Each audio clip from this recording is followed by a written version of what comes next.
ಏನು ಅನಿಸ್ತದೆ ಕುಮಾರ್, ಈ ಮಂತ್ರಾಲಯ ಎಲ್ಲ ನೋಡಿದ್ದೀನಿ. ಭಗವಂತನೇ ಕನ್ಫ್ಯೂಸ್ ಆಗ್ಬಿಡ್ಬೇಕು, ನಾನು ಏನು ಕೊಟ್ಟರು ಹಾಯಾಗಿದ್ದಾನಲ್ಲಪ್ಪ ಇವನು ಅಂತ. ಹಂಗೆ ಬಾಳಬಾರ್ದು.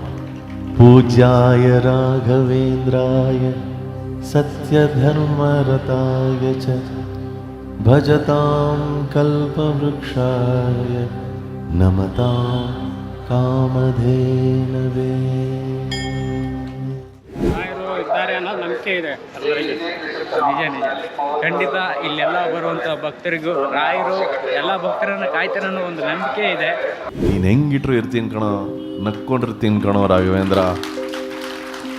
ಅದನ್ನು ಅಳವಡಿಸ್ಕೊಳ್ಳೋಣ, ಜೀವನ ಭಾಳ ಮೃದುವಾಗ್ಬಿಡುತ್ತೆ.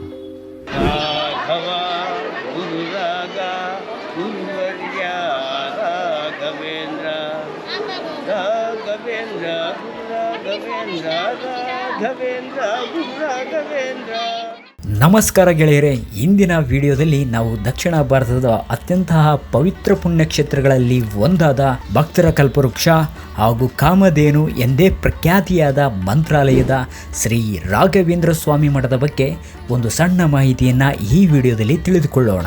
ತುಂಗಾಭದ್ರಾ ನದಿಯ ದಡದಲ್ಲಿ ನೆಲೆಸಿರುವ ಈ ಒಂದು ಕ್ಷೇತ್ರಕ್ಕೆ ಪ್ರತಿದಿನ ಸಾವಿರಾರು ಭಕ್ತರು ಇಲ್ಲಿಗೆ ಭೇಟಿ ನೀಡುತ್ತಾರೆ. ಮಂತ್ರಾಲಯ ಅಥವಾ ಮಂಚಾಲೆ ಎಂಬ ಈ ಒಂದು ಗ್ರಾಮ ಆಂಧ್ರ ಪ್ರದೇಶದ ಕರ್ನೂಲ್ ಜಿಲ್ಲೆಯಲ್ಲಿದೆ. ನೀವು ಮಂತ್ರಾಲಯಕ್ಕೆ ಹೋದಾಗ ಮೊದಲು ಮಾಡಲೇಬೇಕಾದ ಒಂದು ಕೆಲಸವಂದ್ರೆ ಮಂಚಾಲಮ್ಮ ದೇವಿಯ ದರ್ಶನವನ್ನ ಮಾಡಬೇಕು. ಈಕೆ ಮಂತ್ರಾಲಯದ ಗ್ರಾಮ ದೇವತೆ. ರಾಯರು ಈ ಒಂದು ಸ್ಥಳವನ್ನ ಮಠಕ್ಕಾಗಿಯೇ ಮಂಚಾಲಮ್ಮ ದೇವಿಯಿಂದಲೇ ಪಡೆದುಕೊಂಡಿದ್ರಂತೆ ಎಂಬ ಒಂದು ಇತಿಹಾಸವಿದೆ. ಆದ್ದರಿಂದ ಮೊದಲು ದೇವಿಯ ದರ್ಶನವನ್ನು ಪಡೆದ ನಂತರವೇ ರಾಯರ ಬೃಂದಾವನಕ್ಕೆ ದರ್ಶನಕ್ಕೆ ಹೋಗುವುದು ಇಲ್ಲಿನ ಒಂದು ಸಂಪ್ರದಾಯ. ಮಂಚಾಲಮ್ಮ ಇಲ್ಲಿ ಗ್ರಾಮ ದೇವತೆ, ರಾಯರಿಗೆ ಇವರೇ ಜಾಗ ಕೊಟ್ಟದ್ದು. ಇಲ್ಲಿ ದರ್ಶನ ನಂತರ ರಾಯರಿಗೆ ದರ್ಶನ ಮಾಡಬೇಕು, ರಾಯರ ಮನೆ ದೇವರು. ಇನ್ನು ದರ್ಶನದ ಸಮಯ ನೋಡೋಣ. ಬೆಳಗ್ಗೆ 6ರಿಂದ ಮಧ್ಯಾಹ್ನ 2 ಗಂಟೆವರೆಗೆ ಮತ್ತು ಸಂಜೆ 4ರಿಂದ ರಾತ್ರಿ 9 ಗಂಟೆಯವರೆಗೆ ದರ್ಶನದ ಸೌಲಭ್ಯವಿರುತ್ತೆ.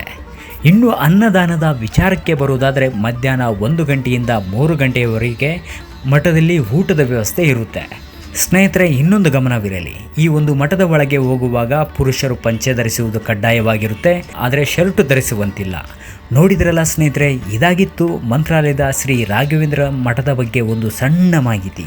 ಹಾಗೆಯೇ ನೀವು ಕೂಡ ಒಮ್ಮೆ ರಾಯರ ಭಕ್ತರಾಗಿದ್ದರೆ ಕಮೆಂಟ್ ಬಾಕ್ಸ್ನಲ್ಲಿ ಓಂ ಶ್ರೀ ರಾಘವೇಂದ್ರಾಯ ನಮಃ ಎಂದು ಬರೆಯಿರಿ. ಈ ಒಂದು ಮಾಹಿತಿ ನಿಮಗೆ ಇಷ್ಟವಾದಲ್ಲಿ ವಿಡಿಯೋವನ್ನು ಲೈಕ್ ಮಾಡೋದರ ಮುಖಾಂತರ ಇದನ್ನು ನಿಮ್ಮ ಸ್ನೇಹಿತರೊಂದಿಗೆ ಹಂಚಿಕೊಳ್ಳಿ.